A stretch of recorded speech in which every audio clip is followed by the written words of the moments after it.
MC दोस्तों, programme रोग एवं निदान में आप सभी का बहुत बहुत स्वागत है। दोस्तों, गला दर्द, नाक बंद, नाक बहना, सांस ठीक से ना आना, छींके आना, ये परेशानियां काफी जानी पहचानी लगती हैं। भाई लगेंगी क्यों नहीं, क्योंकि आम भाषा में इस परेशानी का नाम जुकाम है, जिसे एक्यूट राइनाइटिस व आयुर्वेद में प्रतिशय भी कहा जाता है। गौर करने वाली बात यह है कि हमारी जीवन शैली में ये रोग, ये समस्या इतना आम है कि इसके होने पर व्यक्ति इस पे ज्यादा ध्यान नहीं दे पाता। एक और बात जो बहुत आम है वो ये है कि जब ये रोग किसी को होता है तब सबसे पहले ये धारणा लगाई जाती है कि उस व्यक्ति ने जरूर कुछ ठंडी चीज का सेवन किया होगा, जिसकी वजह से उसे ये समस्या हुई है। कभी कभी तो इस समस्या की वजह से लोगों के बीच उठना बैठना भी मुश्किल हो जाता है, पर फिर भी व्यक्ति इसे जुकाम का नाम देकर टाल देते हैं। पर क्या ये बात सच है? क्या ये रोग इतना ही आम है इसको आसानी से नजरअंदाज किया जा सके? इसके और कोई कारण भी हैं जिनके बारे में आमतौर पर हम बात नहीं करते, और अगर हैं तो आयुर्वेद में उनका उपाय क्या है? इसके बारे में आज विस्तार से चर्चा करेंगे हमारे प्रोग्राम रोग एवं निदान में, जिसे आईएमसी खास आपके लिए लेकर आया है और लेकर आता रहेगा, क्योंकि आईएमसी का मकसद है आपकी जीवन शैली को सुखद व बेहतर बनाना। यहाँ पर हमारे साथ मौजूद हैं आयुर्वेदा एक्सपर्ट्स, जो हमें प्रतिशय के बारे में विस्तार से जानकारी देंगे, और जिन लोगों को प्रतिशय बार बार हो जाता है वह इसके लिए क्या क्या करें उसके बारे में भी बताएंगे। चलिए आइए उनका स्वागत करते हैं। डॉक्टर हिमांशु, डॉक्टर नेत्री, प्रोग्राम में आपका बहुत बहुत स्वागत है। Good MC. डॉक्टर नेत्री, हमारे दर्शकों को सबसे पहले ये बताएं कि प्रतिशय आखिर है क्या? जी बिल्कुल। अत्यधिक शीतल जल अर्थात ठंडे पदार्थों का सेवन करना, दिन में अधिक सोना, धूल वाली जगह पर अधिक रहना, तेज गंध वाली जगहों पर समय व्यतीत करना, कपड़ा फैक्ट्री, धागा फैक्ट्री के आसपास रहना, या जहाँ पेंट हो रहा हो वहाँ रहना, जहाँ पर पुराने कपड़े निकाले जा रहे हों, अत्यधिक बोलना, ठंड में घूमना, अत्यधिक शीतल जल से नहाना, रात्रि जागरण यानी कि रात को जागना, अत्यधिक कफ वर्धक चीज़ें खाना जैसे कि दही, केला इत्यादि। इन कारणों से वायु प्रकुपित होकर श्लेष्मा का स्थान यानी सिर एवं नाक में पहुंच जाती है और प्रतिशय को उत्पन्न करती है। नॉर्मल बोलचाल की भाषा में इसे एलर्जी या राइनाइटिस भी बोला गया है। जी डॉक्टर हिमांशु, आप बताइए हमें कैसे पता चलेगा कि हमें प्रतिशय है या कोई और प्रतिशय की बीमारी से पीड़ित है? क्या लक्षण है इसके? आचार्यों ने ना केवल इस बीमारी का अपितु हर एक बीमारी का पूर्व रूप और रूप, इसका पूरा वर्णन किया है। पूर्व मतलब जो चीज़ें बीमारी होने से पहले हमारे शरीर में सामने आ जाती हैं उसको हम लोग पूर्व रूप कहते हैं। जैसे आचार्यों ने इसका बहुत ही सुंदर वर्णन किया है। शब प्रविष्टो शिरोरुजो जाति पूर्णतः स्तंभ भोग रंगमर्द परिहिष्ट डरोमतः अंगवर्द अक्षपयो पृथ अग्नि निर्णः पदिशाया पुरः सरास स्मृत। अर्थात नाक से, आचार्य चरक ने बड़ा सिंपल तरीके से उसको बताया कि नाक से तरल पदार्थ का बार बार आना प्रतिशय बोला गया। कैसे आना? छींक के थ्रू आना। जब चोर शब्द थू ऐसे जब होता है, छींक आती है, उसके साथ तरल पदार्थ का नाक से आना प्रतिशय बोला गया। ये मोटी लैंग्वेज है। अगर हम थोड़ा सा इसको डीप चले तो नाक में एलर्जी होना, खारिश होना, नाक बंद रहना, गले में खारिश होना, गले का सूज जाना, सिर में दर्द रहना, आंखों में भारीपन रहना, स्वाद का चेंज हो जाना, ये जो है प्रतिशय। जी डॉक्टर साहब, हमें कब समझ लेना चाहिए कि हमें प्रतिशय हो गया है? पूर्व रूप मैंने अभी थोड़ी देर पहले आपको बताया। अब रूप मतलब अब आपको बीमारी हो चुकी है, अब उसके क्या क्या लक्षण हैं वो मैं बताता हूँ। नासा स्राव होना यानी नाक में से पतला पदार्थ या गाढ़ा पदार्थ रेगुलर निकलते रहना, आंखों में आंसू आने, सिर का तापमान बढ़ जाना, सुस्ती आ जानी, अंगों में भारीपन होना, सिर दर्द का एहसास होना, भोजन का स्वाद का सर्वदा पता ना लगना। आप स्वादिष्ट से स्वादिष्ट चीज़ खा रहे हैं लेकिन उसका पता नहीं चल रहा आपको। ये ऐसे लक्षण हैं। जब ये लक्षण सामने आ जाए हमारे, तो हमें यह मान लेना चाहिए कि हमें प्रतिशय जो है वह पूरी तरह हो चुका है और हमें सब कुछ छोड़कर पूरी तरह इसके चिकित्सा में जुट जाना चाहिए। कई आचार्यों का मानना है गला, तालू, होठ ये सब में अगर सूजन आ जाए, छींक बार बार आए, मुख का स्वाद पूरी तरह बदल जाए, आवाज़ बदल जाए, तो इसको वातिक प्रतिशाय के अंतर्गत लेना चाहिए। पैतिक प्रतिशाय में यानी कि जिसमें पित्त अधिक हो उसमें गर्म पीला स्राव नाक से निकलता है, रोगी पतला होता है, दुबला होता है, खून की उसमें कमी होती है, परेशान होता है, घबराया हुआ होता है, गर्मी से पीड़ित होता है, उसके हाथ पैर से सेक निकलता है और मुख से गर्म हवा, ऐसा फील होता है जैसे मुख से गर्म हवा निकल रही है। वहीं अगर हम कफज प्रतिशाय की बात करें तो कफज प्रतिशाय का व्यक्ति स्थूल होता है, भारी होता है, मोटा होता है और उसके नाक से ठंडा और हल्का पीले रंग का कफ स्राव होता है और रोगी का चेहरा सफ़ेद और मलमलासा हो जाता है, सिर भारी हो जाता है, कंठ, आंखें एवं तालू इनमें अत्यधिक खुजली होती है। जिन व्यक्ति को कफज प्रतिशाय बार बार होता है उनको खांसी, श्वास, भूख में कमी और मुंह में मीठापन ये आम तौर पे पाया जाता है। डॉक्टर नेत्री, ये बताइए कि ये देखने में आता है कि कुछ रोगियों को प्रतिशाय बहुत जल्दी हो जाता है, इसके क्या कारण हो सकते हैं? जी, ये सवाल हमारे दर्शकों के लिए अति उत्तम है।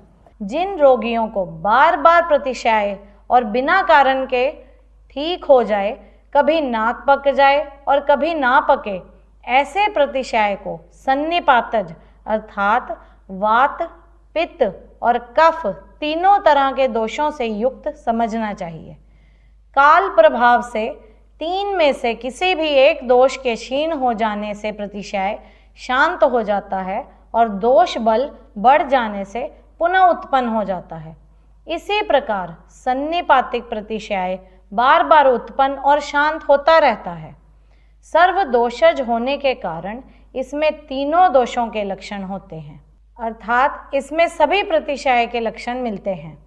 आधुनिक मतानुसार इसको क्रॉनिक राइनाइटिस या एलर्जिक राइनाइटिस कहा जाता है। रोगी को 15-20 छींकें सुबह उठते ही आ जाती हैं। एसी से अंदर जाने में, बाहर निकलने में रोगी को इस कठिनाई का सामना करना पड़ता है। जी। डस्टिंग के दौरान एवं तेज सुगंध के संपर्क में आने से तुरंत छींकें आनी स्टार्ट हो जाती हैं। नाक से पानी बहना शुरू हो जाता है। रोगी की जो स्मेलिंग पावर है वो कम हो जाती है और रोगी मानसिक थकान फील करता है। आयुर्वेद में विशेष प्रकार के प्रतिशाय का वर्णन किया गया है जिसे रक्तज प्रतिशाय कहते हैं। इसमें नाक से खून निकलता है और रोगी की आंखें तांबे के रंग के समान हो जाती हैं। जिस प्रतिशाय में मुख एवं श्वास में दुर्गंध आती है और जिसमें रोगी को गंध का ज्ञान नहीं रहता, यानी कि उसकी स्मेलिंग पावर खत्म हो जाती है, वे बहुत ही मुश्किल से ठीक होते हैं, जैसे कि सन्निपातिक प्रतिशाय, दुष्टद्र प्रतिशाय और रक्तज प्रतिशाय। जी डॉक्टर साहब, प्रतिशाय पुराना होने पर क्या क्या कॉम्प्लिकेशंस ला सकता है? आचार्यों ने इसका बड़े सुंदर वर्णन किया है। बाघिर्यम मंध्यत्वम घृणत्वम घोरांश नयनमानम यान शोथम अग्नि सांद्रा सांशः वृद्धा कुर्वन्ति पीनसाः। अर्थात सभी प्रतिशाय बढ़ने से बहरापन, अंधापन, गंध का एहसास ना होना, नेत्रों के बहुत तरह के भयंकर रोग, अग्निमांद, खांसी एवं अन्य प्रकार के रोग उत्पन्न हो जाते हैं।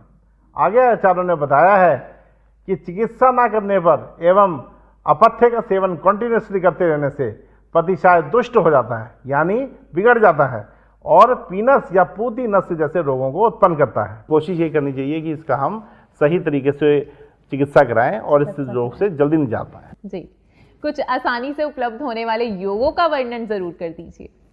आईएमसी की जो श्री तुलसी है वह इस रोग में रामबाण का कार्य करती है, क्योंकि जो तुलसी है वो पंच तुलसियों के नाम से इसमें सम्मिलित है और ये हमारे शरीर की रोग प्रतिरोधक क्षमता यानी कि इम्यूनिटी को बढ़ाती है, जिससे कि ये रोग होने का खतरा कम हो जाता है। और इसमें सबसे महत्वपूर्ण बात यह है कि जो तुलसी है वो केवल एक औषधि गुण नहीं है, दिव्य गुण है उसमें।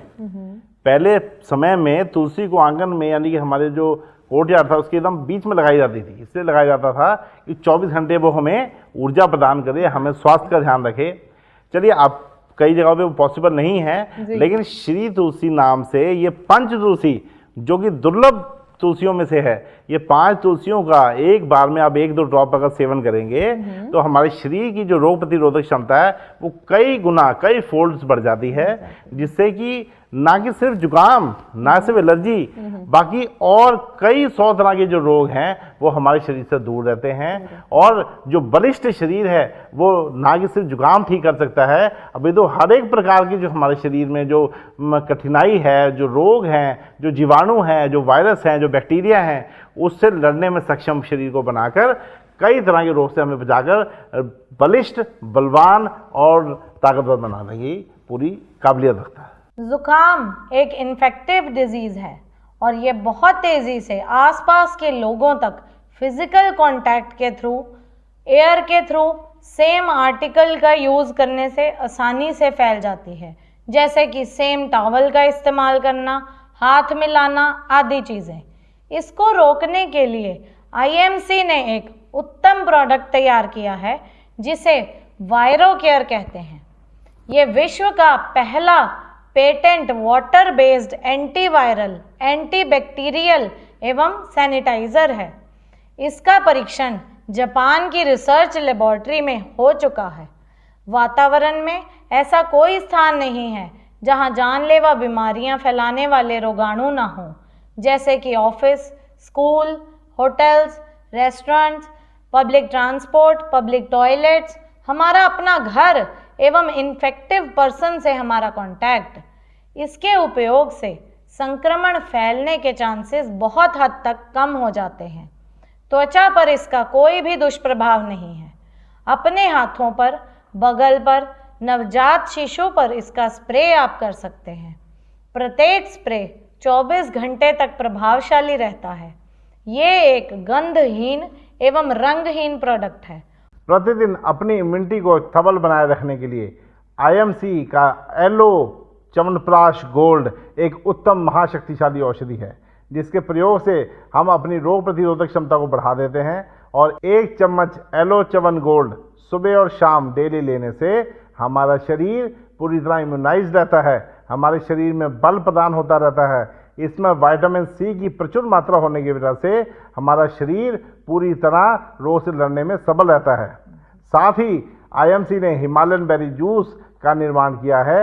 ये विटामिन सी में बहुत ही अत्यधिक प्रचुर मात्रा में है। हिमालयन बेरी में 4 से 100 गुना अधिक विटामिन सी पाया जाता है।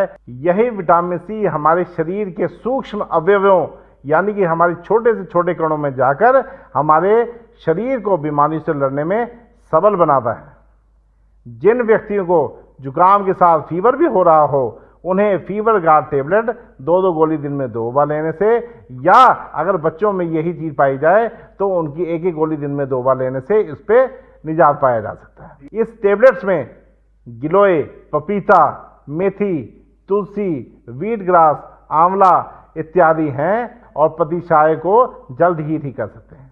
इस रोग में सर्वथा एक अमृत का उपयोग कभी नहीं भूलना चाहिए, जो कि 1 साल के बच्चे से लेकर 100 साल तक किसी भी उम्र में किया जा सकता है। वह है आईएमसी हनी।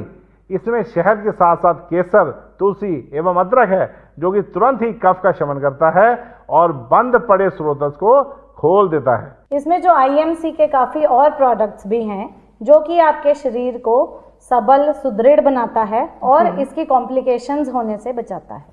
क्या बात है। बहुत बहुत शुक्रिया डॉक्टर नेत्री, आपने इतनी कीमती जानकारी हमें आज दी है। बहुत अच्छा लगा इस रोग के बारे में जानकर, क्योंकि प्रतिशाय वाकई आमतौर पर बहुत लोगों में देखने को मिलता है। डॉक्टर हिमांशु, आपका भी बहुत धन्यवाद इतनी कीमती जानकारी के लिए। आप हमारे शो में आए, उसके लिए हम आपके अति आभारी हैं। उम्मीद करती हूँ आप इसी तरह जानकारी का भंडार हमारे समक्ष खोलते रहेंगे। फिलहाल आपसे इजाजत चाहेंगे। Good MC. Good MC. प्रतिशय के बारे में आज इतना सब जानने के बाद हम ये तो समझ चुके हैं कि हम इसे जुकाम का नाम देकर नजरअंदाज नहीं कर सकते, क्योंकि अगर ये रोग अपना भयानक रूप ले ले तो इससे छुटकारा पाने के लिए सर्जरी तक करवानी पड़ सकती है। एक और बात जो हमने जानी कि इसका कारण सिर्फ ठंडे पदार्थों का सेवन नहीं है, बल्कि और भी बहुत सारे कारण हैं, जिनमें एयर कंडीशनर का इस्तेमाल भी है। हमने ये भी जाना कि एलर्जी भी इसके मुख्य कारणों में से एक हो सकता है। लेकिन दोस्तों, इस पूरी चर्चा में हमने एक मुख्य बात जो जानी वो ये थी कि प्रतिशय के कारण कितने भी हों, पर इसके उपचार आयुर्वेद से बेहतर कहीं भी नहीं हो सकते, क्योंकि आयुर्वेद वो प्राकृतिक तौर तरीके हमें बताती है जिसमें सभी रोगों से बचकर हम अपने जीवन को संपूर्ण रूप दे सकते हैं। दोस्तों, आज के हमारे प्रोग्राम रोग एवं निदान में समय हो रहा है अब आपसे चर्चा को खत्म करने का, आपसे इजाजत लेने का। अगली बार फिर हाजिर होंगे हम किसी नए रोग के साथ, किसी नई समस्या के समाधान को लेकर। तब तक के लिए दीजिए हमें इजाजत और देखते रहिए हमारा प्रोग्राम रोग एवं निदान, जिसे IMC खास आपके लिए लेकर आया है। तब तक के लिए दोस्तों, गुड IMC।